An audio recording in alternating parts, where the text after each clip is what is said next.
All right, so the reel that we use is a typical just plain spin cast reel. This is a really easy reel to use.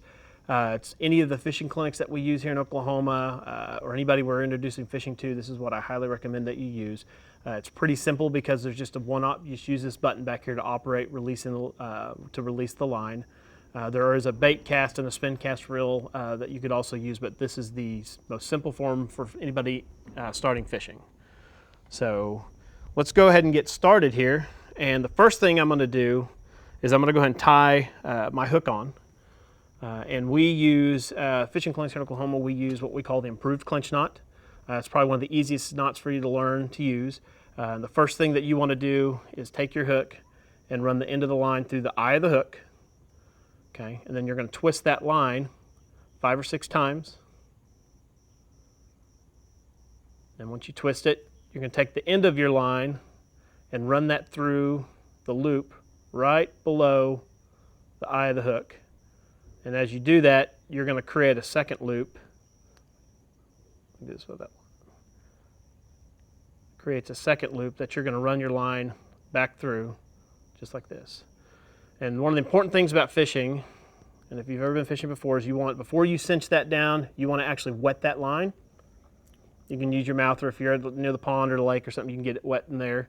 And then cinch that down nice and tight, but you don't want to pull it too tight. And when you're complete, you're going to have you should have a little bit of a tail, and that's where you bring your line clippers in. And don't cut it too close to the knot because it will undo, but you want to leave just about maybe about a 1/4 of an inch of that little bit left right there. So, and that's how we got our hook on there. So another knot that's fairly simple to use is what we call the Palomar knot. This is a knot that is good for beginner fishermen, and I'm going to show you guys how to do it.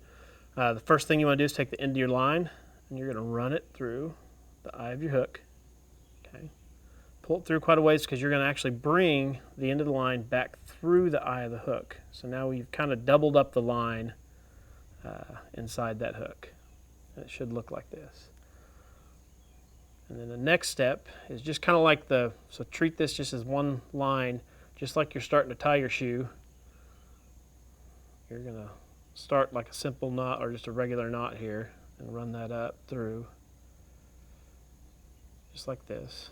But don't pull it down because this loop right here where your line is doubled up, you're going to actually run your bait or your hook right through there. And again, when we're done, before you cinch this down and tighten it, you're going to want to wet that line and then pull down. And that's your Palomar knot. Before we finish it again, we're going to take our clippers, clip that line, leave about a 1/4 inch tail right there, and that's the Palomar knot. Next thing we're going to do is we're going to attach this split shot weight, and if you'll notice it has a groove right there in the air, kind of looks like a little Pac-Man.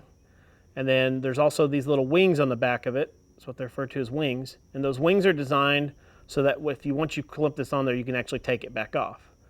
And the way we're going to do this is we're going to take this little deal, put it right on the line, and then once you put it on the line, you grab your pair of pliers, and you don't want to squeeze too tight, but you just kind of crimp that down, and what it does is that it basically just crimps that onto that line, okay? And it'll stay on there. Now, if you need more weight, so if you're fishing somewhere where maybe the water's moving and you want to get down deeper quicker, you can actually just keep crimping on more of those. And to take it off, let me show you real quick. If we want to take that off, you see those little wings. If you take your pair of pliers and you squeeze those wings together, it'll open that mouth up and let you take that back off.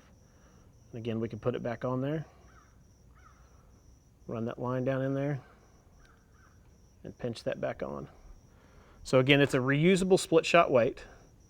So if you end up wanting to put it on a different rig, you can take it off. So now that we have our basic rig here, we're going to put an earthworm on this line, and we have basically a little styrofoam cup here of 18 Canadian night crawlers is what they call these. They're actually earthworms, but they're much larger than your normal earthworm that you find here in Oklahoma.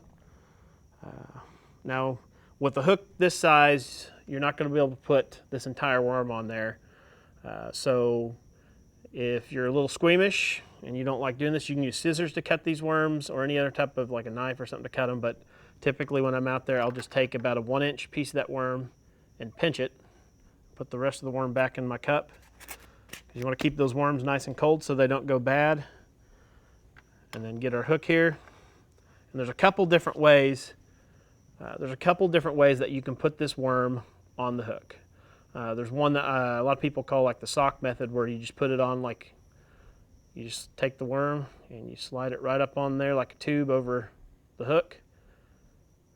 And the key thing you do when you put this on there is you want to make sure that that point of the hook is not exposed. So you slide the worm all the way onto the hook, and if you'll notice, the worm is the shape of a J, just like the hook. And actually, he just moved on me. But you want to make sure that that worm is covering the tip of the hook, just like that. Okay, because if that tip of the hook is exposed, the fish may see it, but also you want the fish to bite where that tip of that hook is.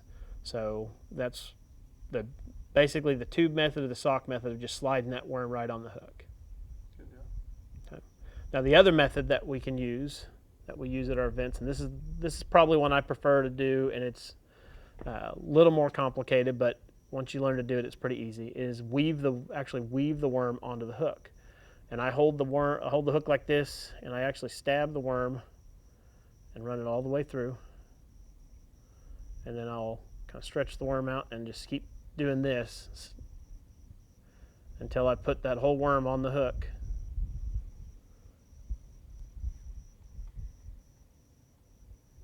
And again, once I finish with this method, I want to make sure that the worm is down here on that bend of the hook, and that hook tip is almost covered. So right there, like that. So what this does, I feel like this works a little bit better because that's more difficult for the fish to take the worm off the hook. So, but again, those are one of the two methods you can use to get the worm on the hook. But again, the key with whatever method you use is making sure that the tip of the hook is covered. What you do not want is you do not want your worm to be slid all the way up the hook like this. That is incorrect, because again, the fish will bite here and not get the hook in their mouth. So you'll get a lot of false bites. So again, that's the other method, of just weaving it on there. All right, so we finished putting this worm on there. So let's talk a little bit about these worms. And what I have here is some worms that you can purchase from the store. A lot of different bait shops, even some of your big retailers that have outdoor sections will sell these worms that you can purchase.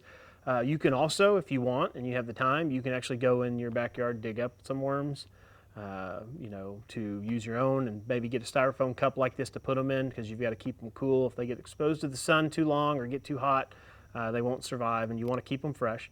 But these worms specifically, as you notice, they're magic bait worms.